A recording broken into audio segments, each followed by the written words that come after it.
ভোর হতেই সোদপুর স্টেশন ধীরে ধীরে জেগে উঠত। কুয়াশা ভেজা প্ল্যাটফর্মে দু একজন মানুষ চুপচাপ দাঁড়িয়ে থাকতো, কারো হাতে কাপড়ের ঝোলা বা কারো হাতে টিনের বাষ্প। তেমন ভিড় নয়, তারা নয়, সবই ছিল সহজ আর স্বাভাবিক। দূর থেকে স্টিম ইঞ্জিনের হুইসেল শোনা যেত। একটু পরেই কালো ধোঁয়া তুলে ট্রেন ঢুকতো স্টেশনে। ইঞ্জিনের চাকা, ঘোড়ার শব্দ, লোহার লাইনে ঝনঝন আওয়াজ, সব মিলিয়ে এক আলাদা আবহ। ইঞ্জিন চালকের মুখে কয়লার কালো ছাপ, গার্ডের হাতে সবুজ পতাকা, সিগন্যাল নাবতো হাতে টানা লিভারে। লোকজন তখন পরস্পরকে চিনত, কেউ অফিসে যাচ্ছে, কেউ বাজারে বা কেউ স্কুলে। সাইকেলের স্ট্যান্ডে কয়েকটা সাইকেল, বাইরে দুই একটা রিক্সা আর গরুর গাড়ি অপেক্ষা থাকতো। ট্রেনে সবাই ধীরে ধীরে ওঠানামা করতো, ধাক্কাধাক্কি ছিল না। প্ল্যাটফর্মের পাশেই জলাভূমি আর গাছগাছালি। ট্রেন এলে পাখিরা উড়ে যেত। বাতাসে কয়লার ধোঁয়া গন্ধ মিশে থাকতো। স্টেশন ঘরের দেওয়ালে বড় ঘড়ি সময় দেখিয়ে দিত নিঃশব্দে। স্টেশনের পাশেই স্কুল, সরকারি কোয়ার্টার আর কিছু দোকান।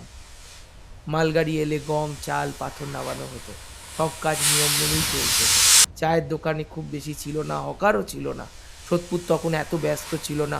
উড়ালপুল, সাবওয়ে, মোবাইল এসব তো কিছুই ছিল না। ছিল শুধু ট্রেন, মানুষ আর তাদের সহজ জীবন।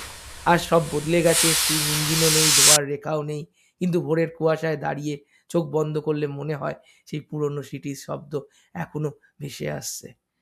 সোদপুর স্টেশন আজও সেই দিনের কথা মনে করিয়ে দেয়, যখন সময় একটু ধীরে চলত আর জীবন ছিল অনেক সরল। আরও একটা দৃশ্য চোখে ভেসে ওঠে। প্ল্যাটফর্মে কাঠের বেঞ্চে বসে থাকা বয়স্ক মানুষেরা খবরের কাগজ পড়ছেন। পাশে স্কুল পড়ুয়া ছেলেরা কাঁধে ব্যাগ ঝুলিয়ে হাসাহাসি করছে। কারো হাতে লোহার টিফিন ক্যারিয়ার, কারো হাতে কলা পাতায় মোড়া জলখাবার। বিকেলে ট্রেন এলে কর্মব্যস্ত মানুষ ধীরে ধীরে ফিরত ঘরে। স্টেশন চত্বরে তখন একটু কোলাহল, তবু সব কিছুতেই ছিল ছন্দ।